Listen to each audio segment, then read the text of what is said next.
बच्चों, आज हम करेंगे कक्षा 10वीं गणित की प्रश्नावली 2.3 का प्रश्न नंबर तीसरा। 3x की घात 4 धन 6x की घात 3 ऋण 2x की घात 2 ऋण 10x ऋण 5 के अन्य सभी शून्य ज्ञात कीजिए।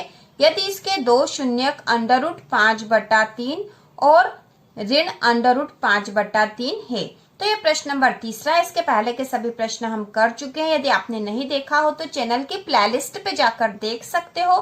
तो चलो इसको करते हैं। इसको करेंगे हम हल। तो यहाँ पर दे रखा है कि यह जो बहुपद दे रखा है इसके सभी शून्यक हमें ज्ञात करने हैं, शून्य ज्ञात करने हैं और इसके दो शून्यक हमें दे रखे हैं। तो इन दो शून्यक से हम पद निकालेंगे और उसका भाग यदि हम इस बहुपद में लगाएंगे तो जो भागफल आएगा उसके फिर हम शून्यक निकाल लेंगे। ठीक है, तो यह विधि है। जब हम करेंगे तो आप आसानी से समझ जाओगे। तो जब इसके दो शून्यक दे रखे हैं तो यहाँ पे जो दो शून्यक दे रखे इसका मतलब है √5/3। यह दो शून्यक है। शून्यक कौन कौन से दे रखे? शून्यक है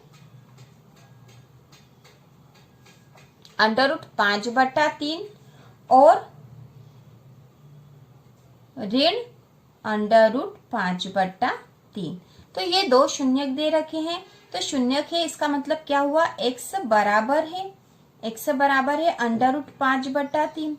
ठीक है, x बराबर है √5/3 और x बराबर है ऋण √5/3। तो x यदि इसको इधर लाएंगे तो ऋण √5/3 बराबर 0 हो जाएगा और x धन √5/3 बराबर 0 हो जाएगा। तो इस प्रकार हमें ये दो पद मिल गए हैं। मतलब है x ऋण √5/3 और x धन √5/3, क्योंकि ये शून्यक थे। तो यह x का मान था। तो यह हमारे पास जो पद प्राप्त हुआ, तो यहाँ पर हम कोई सा फार्मूला लगा सकते हैं क्या?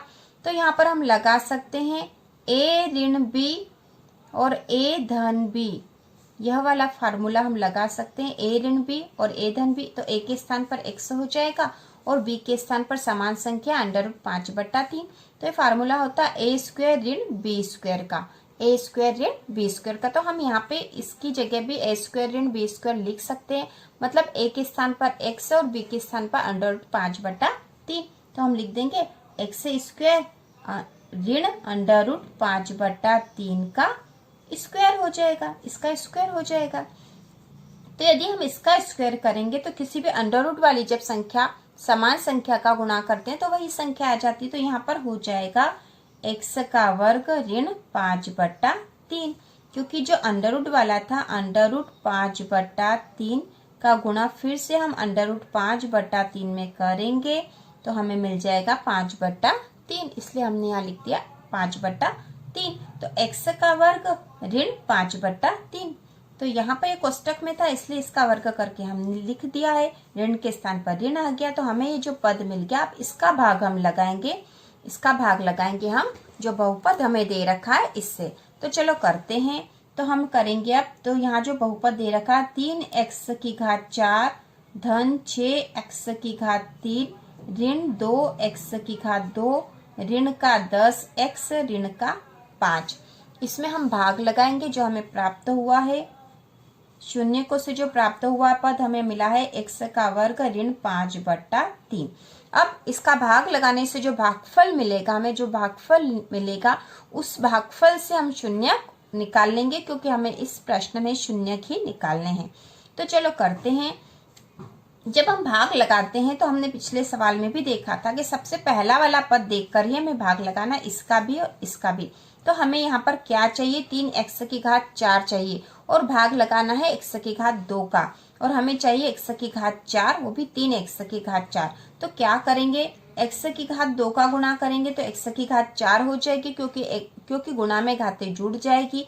और यदि 3x की घात 2 का गुणा कर देंगे तो हमें 3x की घात 4 मिल जाएगी। ठीक है, इसको हम रफ में करके देख लेते हैं। रफ में करके देख लेंगे। हम 3x की घात 2 का यदि गुणा x की घात 2 ऋण 5/3 में करेंगे तो हमें क्या मिलेगा? हम रफ में करके देख लेते हैं। 3x घात 2 का गुणा x की घात 2 में करेंगे तो गुणा में घातें जुड़ जाती, 3 का 3 आ जाएगा क्योंकि यहाँ कुछ नहीं मतलब 1 है तो 3 एकम 3 और x की घात हो जाएगी 4। फिर ये धन का है और ये ऋण का, तो यहाँ ऋण आ जाएगा, धन ऋण ऋण हो जाएगा। अब 3x की घात 2 का गुणा 5/3 में करेंगे, मतलब 3x की घात 2 का गुणा हम 5/3 में करेंगे तो 3 से 3 कट जाएगा और बचा क्या, 5x की घात 2, 5x की घात 2। तो ये संख्या आएगी जो कि हमें यहाँ लिख देनी है। 3x की घात 4 ऋण 5x की घात 2, तो 3x की घात 4 और 5x की घात 2 है तो x की घात 2 वाली संख्या के नीचे हम लिखेंगे ऋण 5x की घात 2।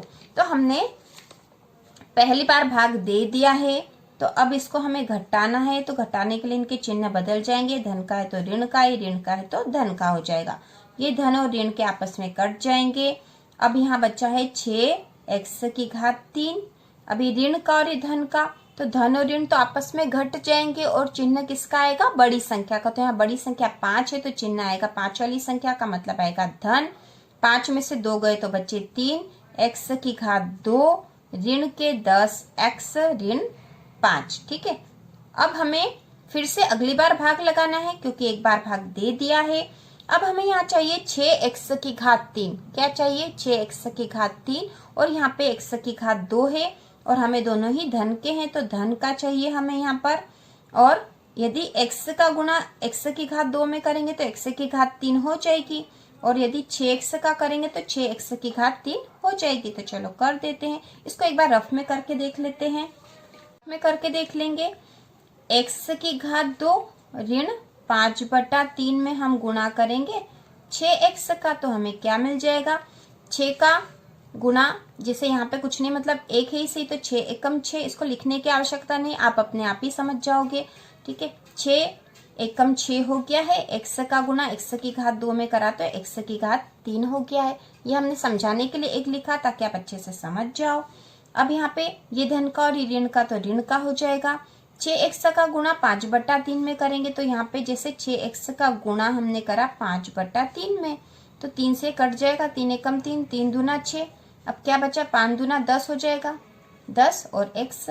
ठीक है, 6x की घात 3 ऋण 10x मिला हमें, तो हम यहाँ लिख देंगे 6x की घात 3 ऋण का 10 एक, तो ऋण का 10x x वाले के नीचे लिखेंगे। ठीक है, ये लिख दिया हमने। अब इसको वापस हमें घटाना है, तो घटाने के लिए इनके चिन्ह बदलेंगे, धन का है तो ऋण का, ये ऋण का है तो धन का हो जाएगा, ये दोनों आपस में कट जाएंगे और ये भी दोनों आपस में कट जाएंगे धन और ऋण के। इसलिए अब बचा क्या, 3x की घात 2 ऋण 5। ठीक है, ऋण के 5।